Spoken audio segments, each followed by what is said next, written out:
کہتے ہیں چھوٹے چھوٹے مفتی فتوے دینے پہ آ گئے. چھوٹے چھوٹے مفتی دارالعلوم دیوبند اٹھائیے فتاوی دارالعلوم دیوبند. حضرت یہ فرصت ملے نا فتاوی دارالعلوم دیوبند اٹھائیے. چھوٹے چھوٹے مفتی کہہ کے آپ اس بات کی اہمیت کو ختم کرنا چاہتے ہیں.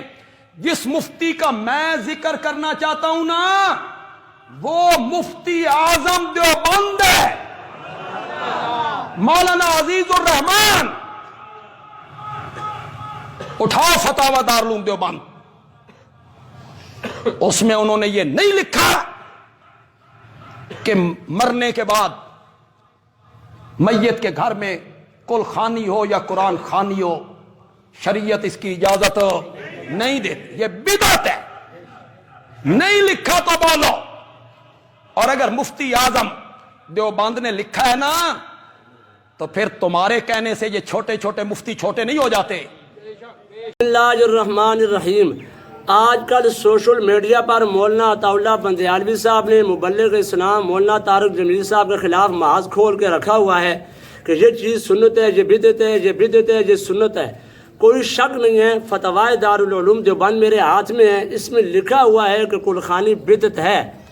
مولانا طارق جمیل صاحب کو چاہیے کہ وہ ہر ایسے کام قول اور فعل سے بچیں جس سے اہل بدعت کی تائید ہوتی ہو یا اہل بدعت جس کو دلیل بناتے ہوں. ہم کل خوانی میں مولانا طارق جمیل صاحب کی حمایت نہیں کرتے, مگر ایک بات کا قابل غور ہے, بندیالوی صاحب کو سنت اور بدعت سے کیا لین دین ہے. مولانا طارق جمیل صاحب کو جب بھی ہم نے دیکھا مسنون لباس میں دیکھا, سر پہ امامہ شریف کو دیکھا, سنت کے مطابق ان کی چال اور ڈھال ہے. جبکہ مولانا بندیالوی صاحب کا لباس اکثر تنگ ہوتا ہے اور خلاف سنت ہوتا ہے, اور ان کے سر پر آج تک میں نے پگڑی نہیں دیکھی جو میرے آقا علیہ السلام کی دائمی سنت ہے. اصل میں بات یہ ہے کہ مولانا عطا اللہ بندیالوی صاحب کو ارشاد و توحید و سنت والوں نے 3 طلاقیں دے کر فارغ کیا ہوا ہے. اب ارشاد والے رجوع تو کر نہیں سکتے, اور بندیالوی صاحب حلالہ کروا کر واپس جماعت میں آنا چاہتے ہیں, اور کوئی صورت بنتی ہوئی نظر نہیں آتی, جس کی وجہ سے وہ اپنی ساری صلاحیتوں کو مبلغ اسلام کے خلاف صرف کر رہے ہیں.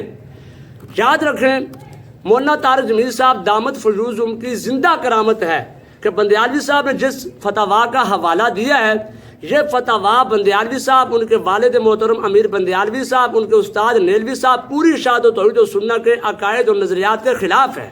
مولانا عطا اللہ بندیالوی صاحب کا ایک رسالہ ہے, اس کا نام ہے شرک کیا ہے. اس کے صفحہ نمبر 4 پہ لکھتے ہیں, حیات النبی صلی اللہ علیہ وسلم پر دلائل دینے والے شرک کے کھیت کے دہقان ہیں.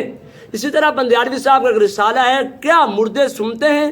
اس کے صفحہ نمبر 40 پہ لکھتے ہیں کہ نبی کریم صلی اللہ علیہ وسلم صلاۃ والسلام نہ سنتے ہیں نہ جواب دیتے ہیں. آئیے ذرا بندیالوی صاحب کے اس نظریہ اور عقیدہ کو فتاوی دارالعلوم دیوبند کی روشنی میں دیکھتے ہیں. یہ بھی مفتی عزیز الرحمان عثمانی صاحب کا فتویٰ ہے. بندیالوی صاحب آپ کو فرصت ملے نا تو ذرا یہ فتاوی دارالعلوم دیوبند کا مطالعہ کر لینا. صفحہ نمبر 194 ہے. اس پہ کسی نے پوچھا کہ حیات النبی صلی اللہ علیہ وسلم کے متعلق کیا عقیدہ رکھنا چاہیے. مفتی صاحب نے لکھا, حدیث پاک میں ہے, ان اللہ حرم علی الارض ان تاکل اجساد الانبیاء فنبی اللہ حی یرزق. لہذا حیات النبی کا عقیدہ رکھنا صحیح ہے اور اہل سنت والجماعت کا عقیدہ ہے, اور اس کی تحقیق آب آیات حضرت نانوتوی کی کتاب میں موجود ہے. اور صفحہ نمبر 192 پہ مفتی عزیز الرحمان عثمانی صاحب صلاۃ والسلام کے سننے کے بارے میں لکھتے ہیں. کسی نے پوچھا کہ جو بات ہم کرتے ہیں نبی علیہ السلام سن لیتے ہیں, کیا بغیر وسیلے کے درود سنتے ہیں, یہ عقیدہ کیسا ہے. مفتی صاحب نے وضاحت کرتے ہوئے فرمایا, حدیث میں ہے, ان للہ ملائکۃ سیاحین فی الارض یبلغونی من امت السلام, یعنی بہت سے فرشتے زمین میں پھرتے رہتے ہیں جو میری امت کا سلام مجھ تک پہنچاتے ہیں. اور ایک حدیث میں ہے, من صلی علی عند قبری سمعتہ ومن صلی علی نائیا ابلغتہ, یعنی جو شخص میری قبر کے پاس جا کر درود پڑھتا ہے اس کو میں سنتا ہوں, اور جو شخص دور سے مجھ پر درود پڑھتا ہے وہ فرشتے مجھ تک پہنچا دیتے ہیں. بندیالوی صاحب کا نظریہ دیکھیں, اور مفتی عزیز الرحمان عثمانی صاحب فتاوی دارالعلوم دیوبند کا نظریہ واضح طور پہ دیکھ لیں. اسی طرح یہ بات بھی یاد رکھیں, بندیالوی صاحب کا رسالہ شرک کیا ہے، اس کے صفحہ نمبر 19 پہ توسل بالاموات کا انکار کرتے ہوئے لکھتے ہیں سب سے بڑا بدبخت، بدنصیب اور پاگل وہ آدمی ہے جو نیک بندوں کا وسیلہ پکڑتا ہے۔ یہ بندیالوی صاحب کہہ رہے ہیں۔ آئیے ذرا فتاوی دارالعلوم دیوبند کے صفحہ نمبر 200، بندیالوی صاحب ڈرامے اور فراڈ کرنے سے فرصت ملے نا تو فتاوی دارالعلوم دیوبند جو آپ کا پسندیدہ ہے اس کو پڑھ لیجئے۔ مفتی صاحب لکھتے ہیں کسی نے پوچھا کہ نبی علیہ السلام تو فوت ہو چکے ہیں، وسیلہ پکڑنا کیسا ہے، صحیح مسئلہ کیا ہے؟ مفتی صاحب نے بہت زیادہ دلائل دینے کے بعد لکھا اور توسل بالانبیاء علیہ السلام جائز ہے، جیسا کہ ایک حدیث شریف میں انی وجہت بک الی ربی فی حاجتی حاضر لتقضی لی، اور صفحہ نمبر 201 میں مفتی صاحب لکھتے ہیں اللہ کے اولیاء جو اللہ تعالیٰ کے مقرب بندے ہیں ان کے توسل سے اللہ تعالیٰ سے دعا مانگنا جائز ہے اور سلف و صالحین سے ثابت ہے۔ اب بندیالوی صاحب کا نظریہ کیا ہے اور مفتی عزیز الرحمان عثمانی صاحب کا نظریہ کیا ہے؟ اسی طرح یاد رکھیں بندیالوی صاحب کا ایک رسالہ ہے، اس کا نام ہے کیا مردے سنتے ہیں، اور اس میں بھی بندیالوی صاحب نے لکھا مردے سنتے ہیں یہ شرک کا چور دروازہ ہے، شرک کا چور دروازہ ہے۔ یہ میرے ہاتھ میں فتاوی دارالعلوم دیوبند جلد نمبر اس کی 5 ہے، یہ بھی مفتی عزیز الرحمان عثمانی صاحب کا لکھا ہوا ہے۔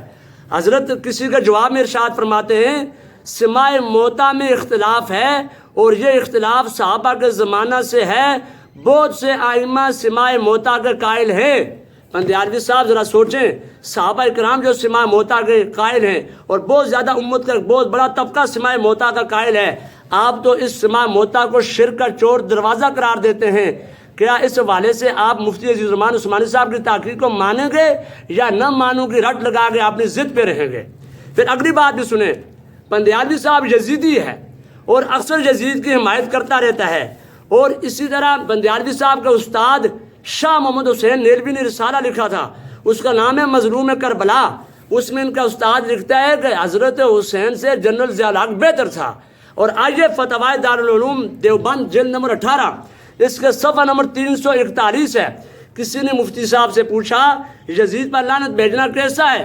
مفتی صاحب نے کہا یزید پر لعنت بھیجنے نہ بھیجنے میں فقہا کا اختلاف ہے، البتہ یزید فاسق تھا۔ جی بندیالوی صاحب آپ یزید کو فاسق مانتے یا نہیں مانتے؟ اگر نہیں مانتے تو فتاوی دارالعلوم دیوبند کو کس منہ سے آپ مولانا طارق جمیل صاحب کے خلاف پیش کر رہے ہیں؟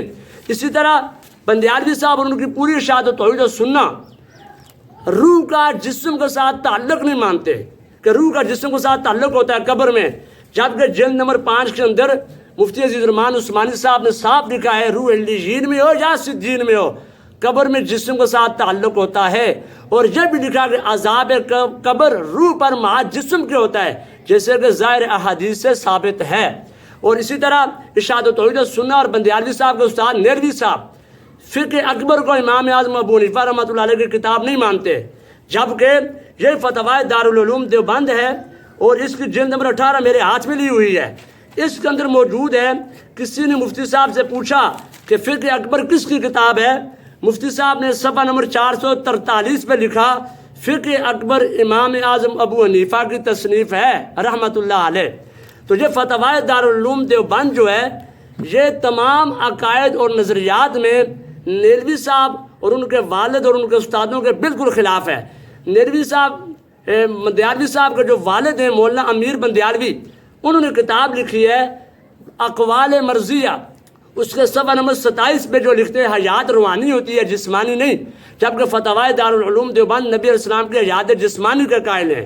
اسی طرح اقوال مرضیہ میں بندیالوی صاحب کے والد نے لکھا ہے کہ یہ جو زمین کا گڑھا ہوتا ہے اس کو قبر کہنا نصوص قرآنیہ کا انکار ہے، جبکہ فتاوی دارالعلوم دیوبند میں جلد نمبر 5 اور 18 میں مفتی عزیز الرحمان عثمانی صاحب نے 200 کے قریب قبر کا لفظ اسی زمینی گڑھے کے لیے استعمال کیا ہے۔ اب بندیالوی صاحب کی مرضی کہ جس مفتی کو وہ مبلغ اسلام کے خلاف استعمال کر رہے تھے اب اس کو اپنے والد کے خلاف بھی استعمال کریں گے یا نہیں، اپنی جماعت اور اپنے باطل عقائد اور نظریات کے خلاف بھی استعمال کریں گے یا نہیں۔ اور عجیب بات یہ ہے مفتی عزیز الرحمان عثمانی صاحب کا دستخط ہے المحند علی المفند پر، لکھتے ہیں هو الحق عندی و معتقدی و مشائخی، جو کچھ المحنت میں لکھا ہے یہ میرے نزدیک برحق ہے، یہ میرے اور میرے اساتذہ اور اکابر کا عقیدہ ہے۔ جبکہ بندیالوی صاحب نے رسالہ لکھا ہے حیات النبی اس کا نام ہے، اس میں صاف لکھا ہے کہ اکابر علماء دیوبند کی ہر تحقیق کو ماننا ضروری نہیں، اور المحنت علی المفند کو بندیالوی صاحب غیر معتبر قرار دیتے ہیں۔ بندیالوی صاحب تمہارے نزدیک لینے کے بعد اور ہیں قوم شعیب کی طرح، اور دینے کے بعد اور ہیں۔ آپ جن مفتی صاحب کو اور جن کے فتویٰ جات کو مبلغ اسلام مولانا طارق جمیل صاحب کے خلاف استعمال کر رہے تھے، یہی فتویٰ جات آپ کے گلے پڑ گئے۔ یہ مولانا طارق جمیل صاحب کی زندہ کرامت ہے۔ میں بندیالوی صاحب کی خدمت میں یہ عرض کروں گا، فلسطین کا مسئلہ ہے، ہم نے تو آپ کے خلاف بولنا چھوڑ دیا تھا، لیکن تمہیں منہ کی بواسیر ہے، تم لوگ بولنے سے باز نہیں آتے۔ ہم فلسطین کے مسئلے پہ غور و فکر کر رہے ہیں، ان کے لیے دعا گو ہیں، اور تمہارے خلاف انشاءاللہ العزیز تمہارے دیے ہوئے فتویٰ جات کو تمہارے منہ پہ ماریں گے، تمہارے فراڈ اور دھوکہ اور چال بازی کو انشاءاللہ تشت از بام کر چھوڑیں گے۔ آئندہ بھی بندیالوی صاحب میں جرت ہے انہی فتویٰ جات کو سامنے رکھ کے ہمارے ساتھ بیٹھیں، گفتگو کریں، دن کو تارے نہ دکھائیں تو دیوبند کے روحانی بچہ نہ کہنا۔ اللہ تعالیٰ بندیالوی صاحب کو ہدایت نصیب فرمائے۔